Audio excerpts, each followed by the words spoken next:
Happy 4th of July, everyone. This is Molly Hughes from Hugbox TGM, and I was gonna post some kind of comedic video about all the U.S. states, but that's not gonna happen because I think instead I thought instead I would do something else. So for this video, and since YouTube has not done this yet at all, I'm going to be reading the entire United States Constitution. So there's like about 50 pages of this. I'll just also read the little extras at the end, so you guys know how life works in the United States or whatever.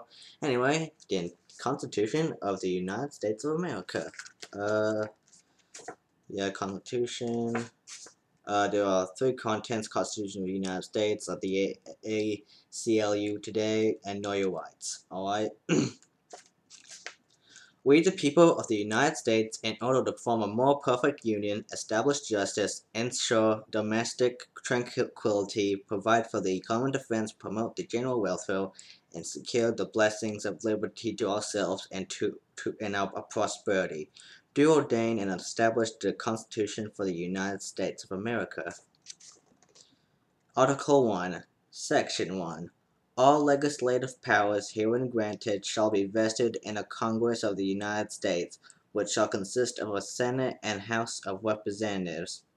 The House of Representatives shall be composed of members chosen every second year by the people of the several states, and the electors in each state shall have the qualifications requisite for electors of the most numerous branch of the state legislature. No person shall be a representative who shall not have attained to the age of 25 years, and been 7 years a citizen of the United States, and who shall not, when elected, be an inhabitant of that state in which he shall be chosen. Representatives and direct taxes shall be appointed among several states which may be included within this union, according to the respective numbers, which shall be determined by adding to the whole number of free persons, including those bound to service for a term of years, and excluding Indians not taxed, 3/5 of all other persons, and it was changed by Section 2 of the 14th Amendment. The actual emancipation shall be made within 3 years after the first meeting of the Congress of the United States, and within every subsequent term of 10 years, in such manner as they shall be by law directed. The number of representatives shall not exceed one for every 30,000, but each state shall have at least one representative, and until such emancipation shall be made, the state of New Hampshire shall be entitled to 3, Massachusetts 8, Rhode Island and Providence Plantations 1, Connecticut 5, New York 6, New Jersey 4, Pennsylvania 8, Delaware 1, Maryland 6, Virginia 10, North Carolina 5, South Carolina 5, and Georgia 3. When vacancies happen in the representation from any state, the executive authority thereof shall issue writs of elections to fill such vacancies. The House of Representatives shall choose the Speaker and other officers, and shall have the sole power of impeachment. The Senate of the United States shall be composed of 2 senators from each state, chosen by the electorate of birth. It was changed by the 17th Amendment. For 6 years, and each senator shall have 1 vote. Immediately after they shall be assembled in consequence of the first election, they shall be divided equally as may be into 3 classes. The seats of the senators of the first class shall be vacated at the expiration of the second year of the second class at the expiration of the 4th year, and of the third class at the expiration of the 6th year, and so that 1/3 may be chosen every second year, and if vacancies happen by resignation or otherwise during the recess of the legislature of any state, the executive thereof may make temporary appointments until the next meeting of the legislature, which shall be then fill such vacancies, and was changed by the 17th Amendment. No person shall be a senator who shall not have attained to the age of 30 years, and been 9 years a citizen of the United States, and who shall not, when elected, be an inhabitant of that state for which he shall be chosen. The Vice President of the United States shall be the President of the Senate, but shall have no vote unless they be equally divided. The Senate shall choose their other officers and also a President pro tempore in the absence of the Vice President, or when he shall exercise the office of President of the United States. The Senate shall have the sole power to try all impeachments. When sitting for that purpose, they shall be on oath of affirmation. When the President of the United States is tried, the Chief Justice shall preside, and no person shall be convicted without the concurrence of 2/3 of the members present. Judgment in cases of impeachment shall not extend further than to removal from office, and disqualification to hold and enjoy any office of honor, trust or profit under the United States, but the party convicted shall nevertheless be liable for subject to indictment, trial, judgment, punishment according to law. Section 4. The times, place, and manner of holding election for senators and representatives shall be prescribed in each state by the legislature thereof, but the Congress may at any time by law make or alter such regulations, except as to the places of choosing senators. The Congress shall assemble at least once in every year, and such meeting shall be on the first Monday in December, note changed by Section 2 of the 20th Amendment, unless they shall by law appoint a different day. Each house shall be the judge of the elections, returns, and qualifications of its own members, and the majority of each shall constitute a quorum to do business, but a smaller number may adjourn from day to day, and may be authorized to compel attendance of absent members in such manner, and under such penalties such as each house may provide. Each house may determine the rules of its proceedings, punish members for disorderly behavior, and with concurrence of 2/3 expel a member. Each house shall keep a journal of its proceedings, and from time to time publish the same, excepting such parts as may in their judgment require secrecy, and the yeas and nays of the members of either house on any question shall, as the desire of 1/5 of those present, be entered on the journal. Neither house, during the session of Congress, shall, without the consent of the other, adjourn for more than 3 days, nor to any other place than that in which the two houses shall be sitting. Section 6. The senators and representatives shall receive a compensation for their services to be ascertained by law and payout of the Treasury of the United States. The preceding words in parentheses were modified by the 27th Amendment. They shall, in all cases except treason, felony, and breach of the peace, be privileged from arrest during their attendance at the session of their respective houses, and then going to and returning from the same, and for any speech or debate in either house. They shall not be questioned in any other place. No senators or representatives shall, during the time which he was elected, be appointed to any civil office under the authority of the United States, which shall have been created, or emoluments whereof shall have been increased during such time, and no person holding any office under the United States shall be a member of either house during his continuance in office. Section 7. All bills for raising revenue shall originate in the House of Representatives, but the Senate may propose or concur with amendments as on other bills. Each bill which shall have been passed the House of Representatives and the Senate shall, before it become a law, be presented to the President of the United States. If he approves, he shall sign it, but if not, he shall return it with his objections to that House in which it shall have originated, who shall enter the objections at large on the journal and proceed to reconsider it. If after such reconsideration 2/3 of that House shall agree to pass the bill, it shall be sent, together with the objections, to the other House, by which it shall likewise be reconsidered. And if approved by 2/3 of that House, it shall become a law.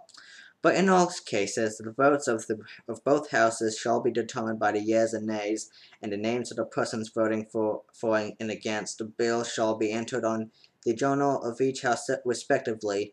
If any bill shall not be returned by the president within 10 years, that 10 not 10 years, sorry, getting a little difficult here, days, Sundays accepted, after it shall have been presented to him, the same shall be a law, and like, man, it's just, I've been talking too much, I do apologize, man, as if he has signed it, unless the Congress by their adjournment prevents it returned.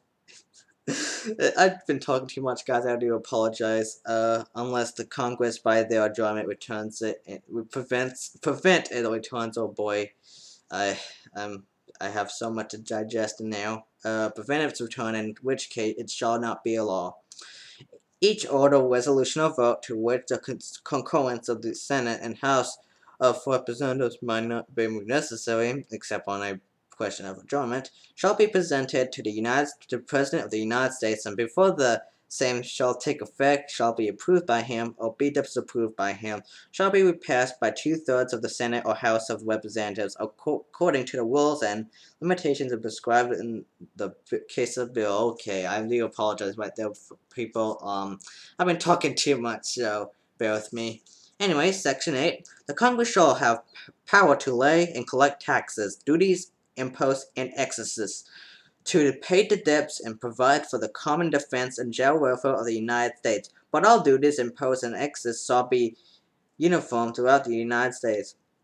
To borrow money on the credit of the United States, to regulate commerce with foreign nations and among several states and within the Indian tribes, to establish a uniform rule of naturalization and uniform laws on the subject of bankruptcies throughout the United States, to coin money, regulate the value thereof, and for foreign coin, and then fix the standard of weights and measures, to provide for the punishment of counterfeiting, secrecies, I suppose that's secrecies, I don't know, and coin of the United States, to establish post offices and post roads, to promote the progress of science and useful arts, and by securing limited times to authors and inventors the exclusive right to their respective findings and discoveries, to constitute tribunals inferior to the Supreme Court, to define and punish piracies and felonies committed on the high seas and offenses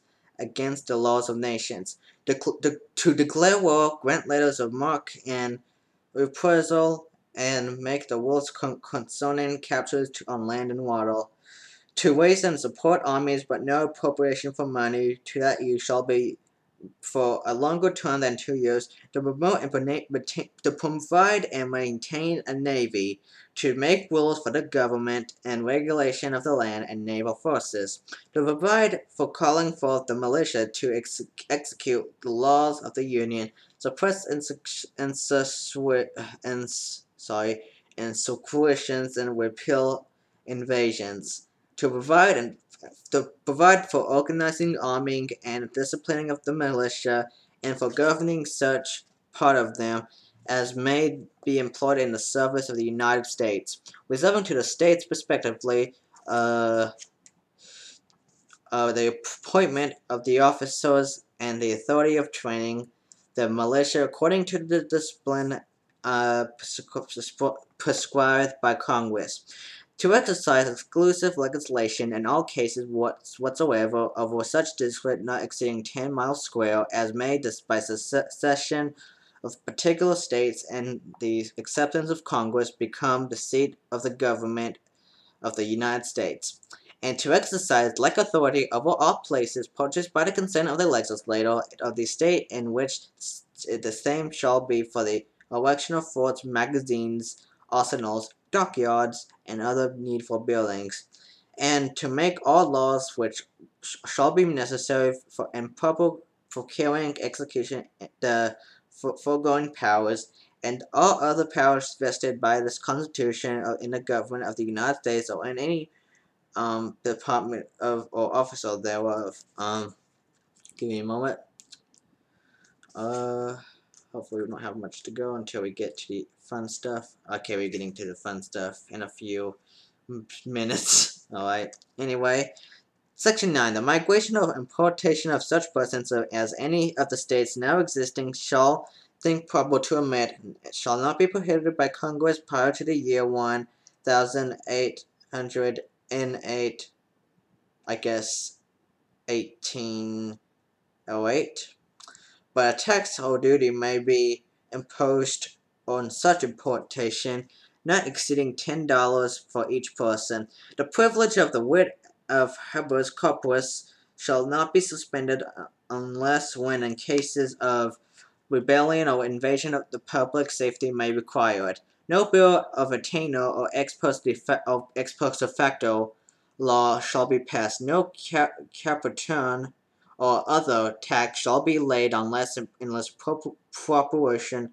proportion to the census or remuneration herein before directed to be taken. Section in parentheses clarified by the 16th Amendment. No tax or duty shall be laid on articles exported from any state.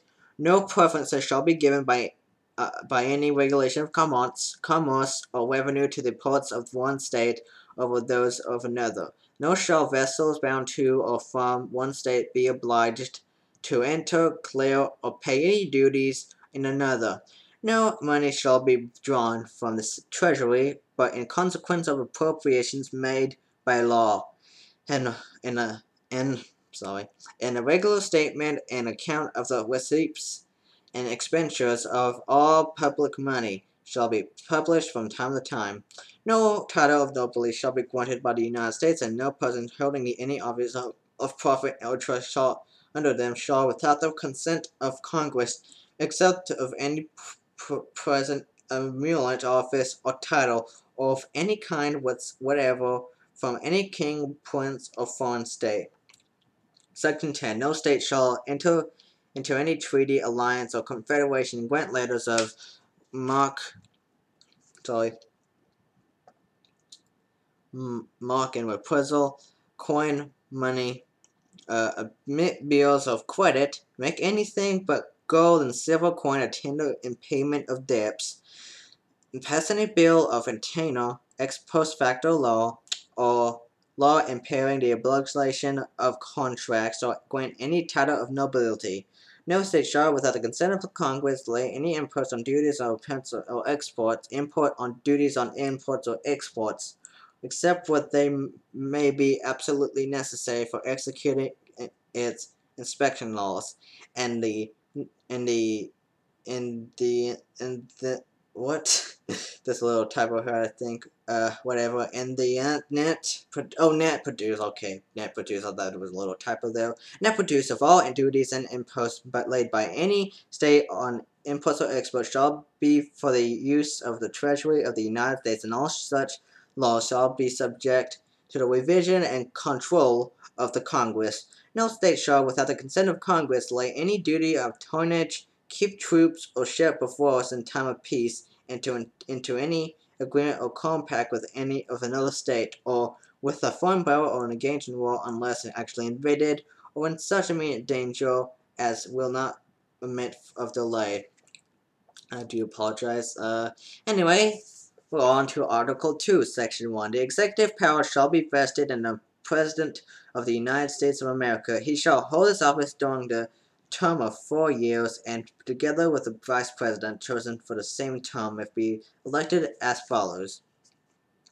Each state shall appoint in a manner as legislature thereof may direct a number of electors equal to the whole number of senators and representatives of which the state may be entitled in a Congress, but no senator or representative or person holding an office of the trust of profit under the United States shall be appointed an elector.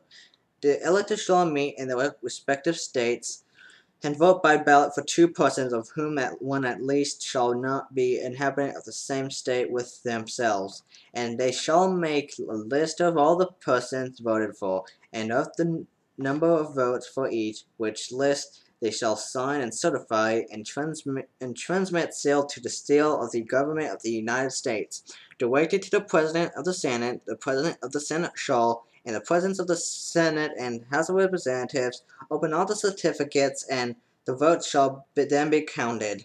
The person having the greatest number of votes shall be president, if such number shall be a majority of the whole numbers of the electors be appointed, and if there'll be more than one who have such majority and have an equal number of votes, then the House of Representatives shall immediately choose by ballot one of them for president.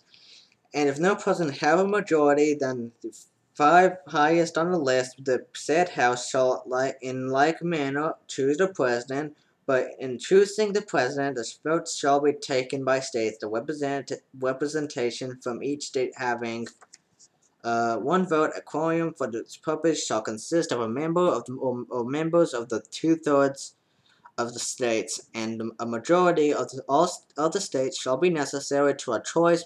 In every case, after the choice of the president, the person having the greatest number of votes of the electors shall be the vice president. But if there should remain 2 or more who have equal votes, the Senate shall choose from them by ballot the vice president. This clause in parentheses was suspended by Amendment 12. I'm talking too much. I do apologize. Anyway, I digress. The Congress may determine the time of choosing the electors and the day on which they shall be giving the votes, which they shall be the same throughout the United States.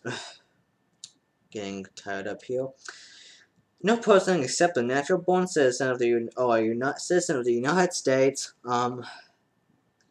at the same time of the adoption of this Constitution, shall be eligible to the office of President. Neither shall any person be eligible to that office who shall not have attained to the age of 35 years and be 14 years a resident within the United States. In case of the removal of the president from office, or his death, resignation, or inability to discharge powers and duties of the said office, the same shall devolve on the vice president, and Congress may by law provide for the case of removal, death, resignation, or inability both of the president and vice president, declaring what officer shall then act as president, and such officer shall act accordingly until the disability be removed or president shall be elected. This clause in parentheses has been modified by Amendments 20 and 25. The president shall at stated times receive for his services a compensation which shall neither be increased nor diminished during the period for which he shall have been elected, and he shall not receive within that period any other emolument from the United States or any of them. Before he enters on the execution of his office, he shall take the following oath or affirmation: I do solemnly swear or affirm that I will faithfully execute the office of President of the United States, and will do the best of my ability to preserve, protect, and defend the Constitution of the United States. The President shall be Commander in Chief of Army and Navy of the United States and of the militia of several states. When called into the actual service of the United States, he may require the opinion in writing of the principal officer in each of the executive departments upon any subject relating to the duties of the respective offices, and he shall have power to grant reprieves and pardons for offenses against the United States, except in case of impeachment. Alright, anyway, I'm gonna relax myself here. Man, 23 minutes, that's a long time, but anyway, he shall have power with the advice and consent of the Senate to make treaties, provided 2/3 of the senators present concur, and he shall nominate and with the advice consent of the Senate shall appoint ambassadors and other public ministers and consuls, judges of the Supreme Court, and all other officers of the United States, whose appointments are not herein otherwise provided for, and which shall be established by law, but the Congress may by law vest the appointment of such inferior officers as they think proper, and the president alone, and the courts of law, or in the heads of department. The president shall have the power to fill up all vacancies that may happen during the recess of the Senate by granting commissions, which shall expire by the end at the end of the next session. And I'll take a look at that. Well, that was a whole lot. Well, we still have sections 3 and 4 of this article. Okay, we're getting there.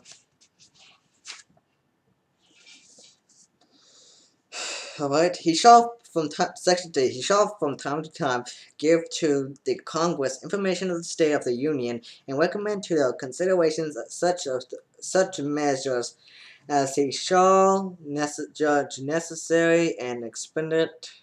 He may, on extraordinary occasions, convene both houses or either of them, and in case of disagreement between them with respect to the time of adjournment, he may adjourn him to such time as he shall think proper. He shall receive ambassadors and other public ministers. He shall care that the laws be faithfully executed, and shall commission all the officers of the United States. The President, Vice President, and all civil officers of the United States shall be removed from office on impeachment for and conviction of treason, bribery, or other high crimes and misdemeanors. Wow. That was a whole lot, but luckily we have not so much long to go with the main constitutional area. With that said, Article 3, Section 1, the judicial power of the United States shall be vested in one Supreme Court and such inferior courts as the Congress may from time to time ordain and establish. The judges of both of the Supreme and inferior courts shall hold their offices during good behavior, and shall at stated times receive for their services a compensation which shall not be diminished during their continuance in office.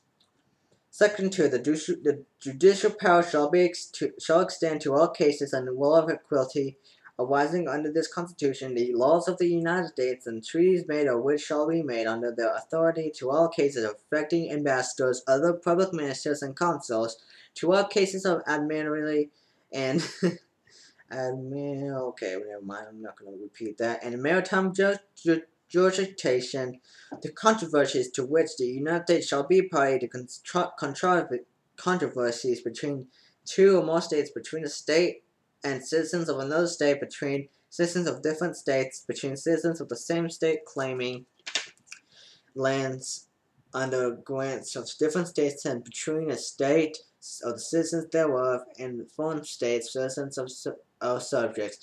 This section in the parentheses is modified in Amendment 11. In all cases affecting ambassadors, other public ministers, and consuls, and those in which a state shall be party, the Supreme Court shall have original jurisdiction. In all other cases before mentioned, the Supreme Court shall have upheld a jurisdiction both as to law and fact, with such exceptions under such regulations as the Congress shall make. The trial of all crimes, except in the cases of impeachment, shall be by jury, and such trials shall be held in a state where the said crimes shall have been committed, but not committed within any state. The trial shall be at such places as the Congress may by law have directed. Section 3. The treason against the United States shall consist only in leveling war against them, or in adhering to their enemies, giving them aid and comfort. No person shall be convicted of treason unless on the testimony of two witnesses to the same overt act, or on confession in open court. The Congress shall have power to declare the punishment of treason, but no attainder of treason shall for corruption or flood or forfeiture except during the apply for the person obtained. Well, not much pages to go, and I'm done. That was just gone too long, I have to say. we're about to get to the amendments, and they'll be much shorter than what we just read, obviously.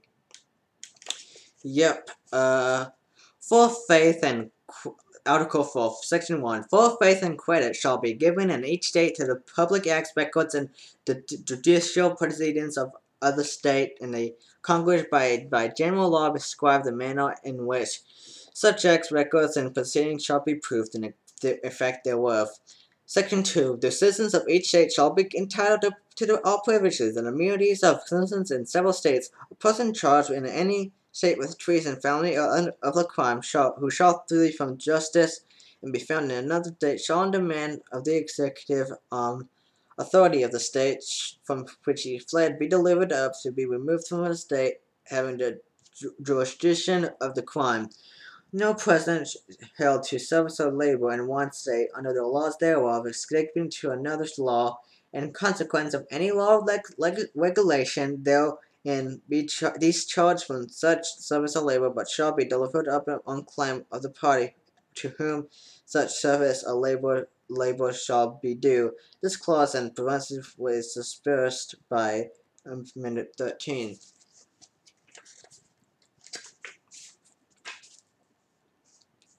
Section 3. New states may be amended by the Congress into this Union, but no new state shall be formed or erected within the jurisdiction of any other state.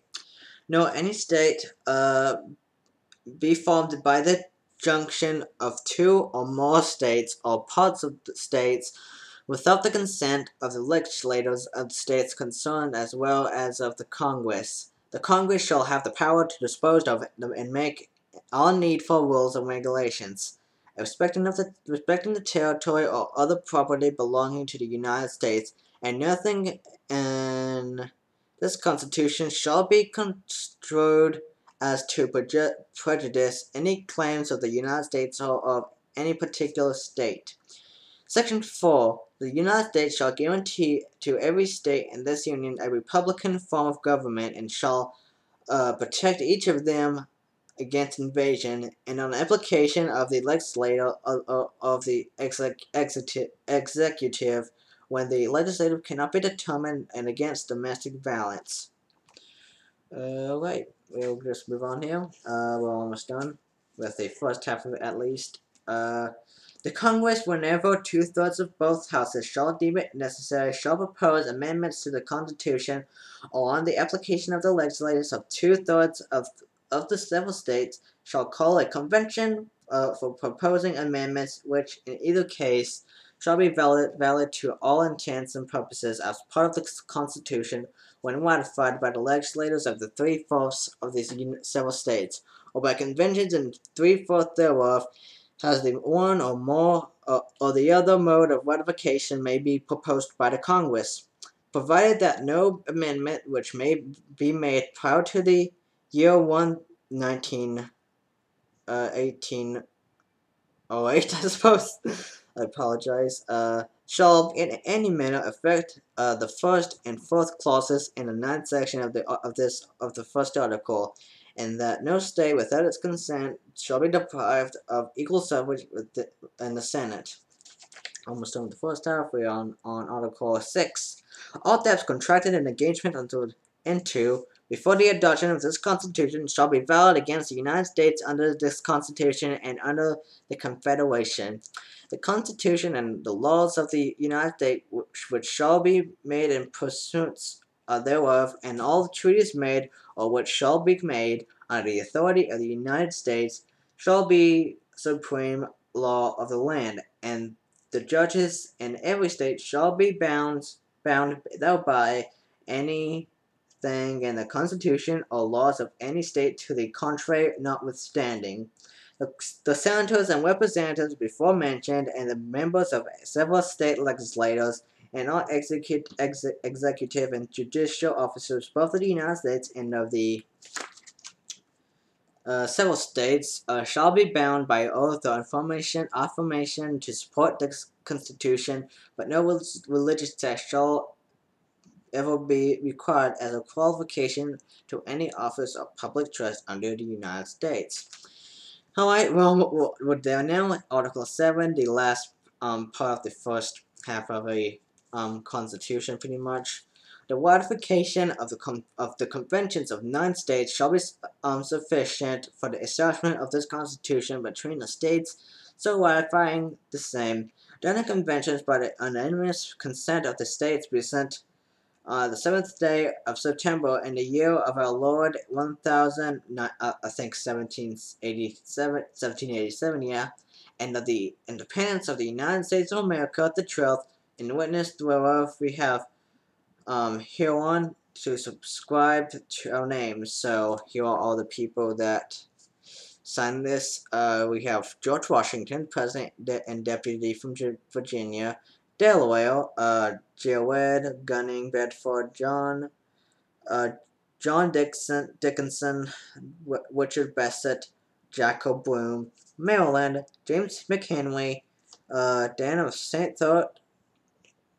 Jennifer; Dan Carroll; Virginia, John Blair; James Madison Jr.; North Carolina, Wim Blount; Rich Dobbs Blake; Hugh Williamson; South Carolina, G. Rutledge; Charles Coatsworth Pinckney; Charles Pinckney; Pierce Butler; Georgia, William Few; A. Baldwin; New Hampshire, John Langton; Nicholas Gilman; Massachusetts, Nathaniel Gorham; Rufus King; Connecticut, Sam Johnson; Roger Sherman; New York, Alexander Hamilton; New Jersey, Will Livingston; David Boyle; Wim Pearson; John of Dayton; Pennsylvania, Ben Franklin; Thomas Milton; Robert Morris; George Clymer;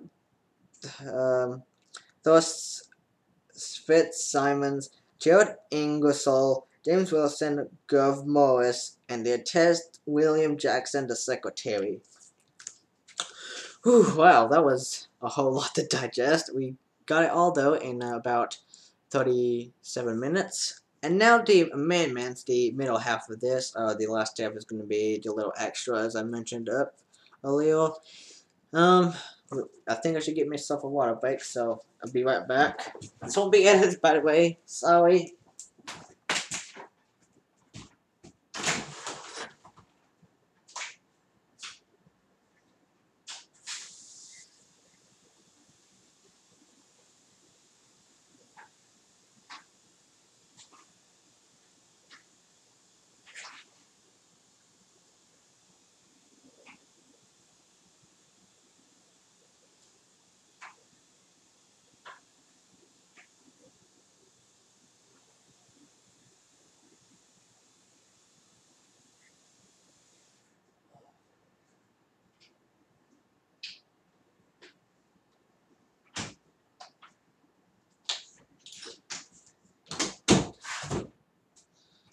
Yep, I'm back. That was a quite short break. And give me a second. I think. Alright, hopefully my earbud didn't break. Anyway, after my hands dry a bit, I still have some water. I couldn't get all of it off my hands. We'll be going on to the amendments. I'm gonna do a little sound check for myself. Ugh.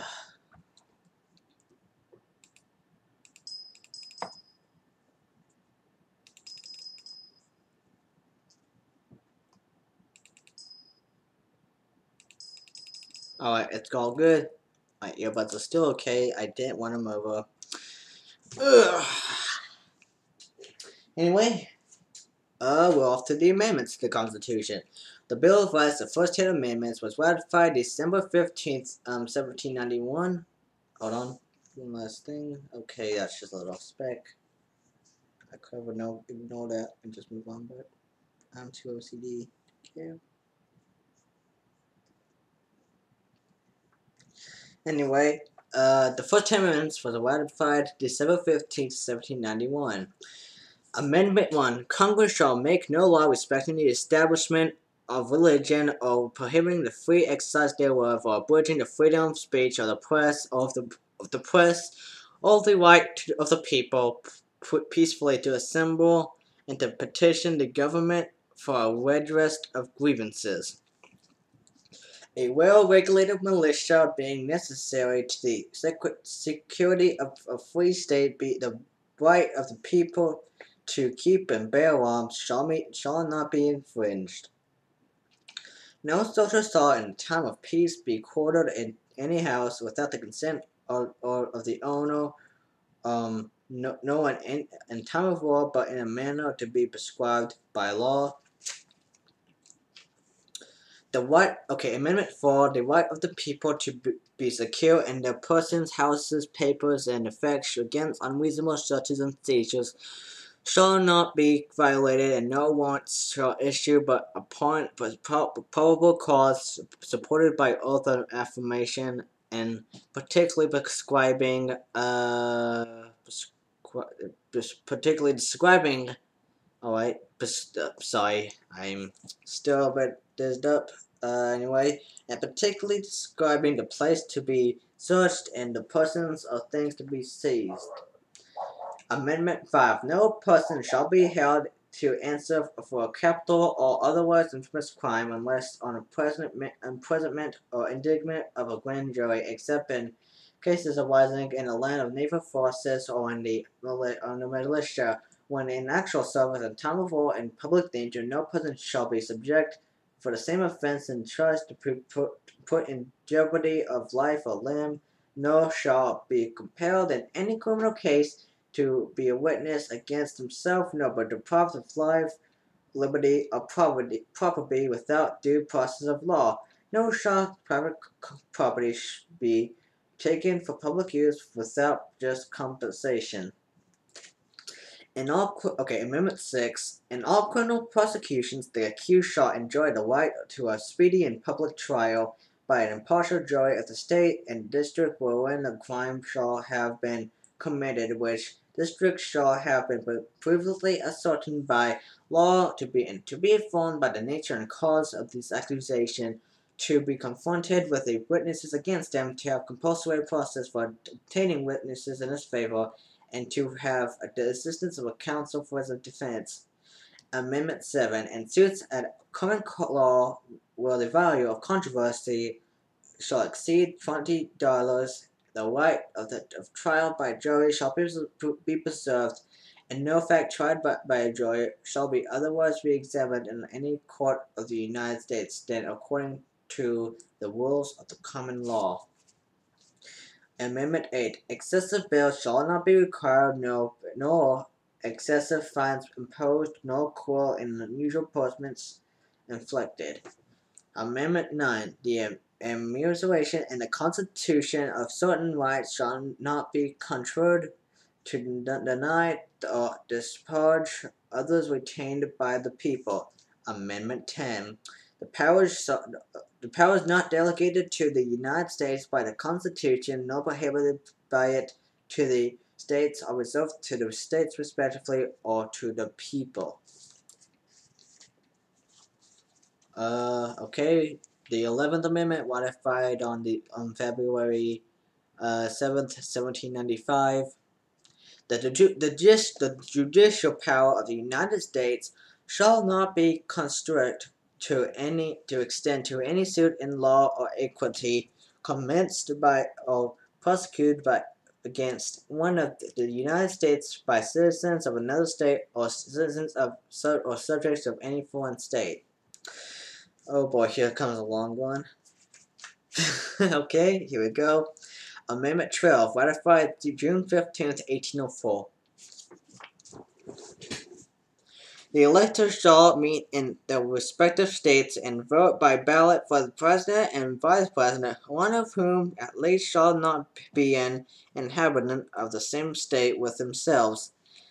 They shall name in their ballots the person voted for as president, and in distinct ballots the person voted for as vice president, and they shall take distinct lists of all persons voted for as president, and of all persons voted for as vice president, and of the numbers of votes for each, which list they shall sign and certify and transmit sealed to the state of the government of the United States elected to the president of the Senate. What I think It's like the same thing we went over. No wonder this is so long. This is really worthy of waiting. I wanna skip it. Oh, there's another long one coming up. I guess I should continue reading it. I do apologize. I'm a bit dizzy right now for reading too much. I think I should just kind of stop for a minute. I'll be right back.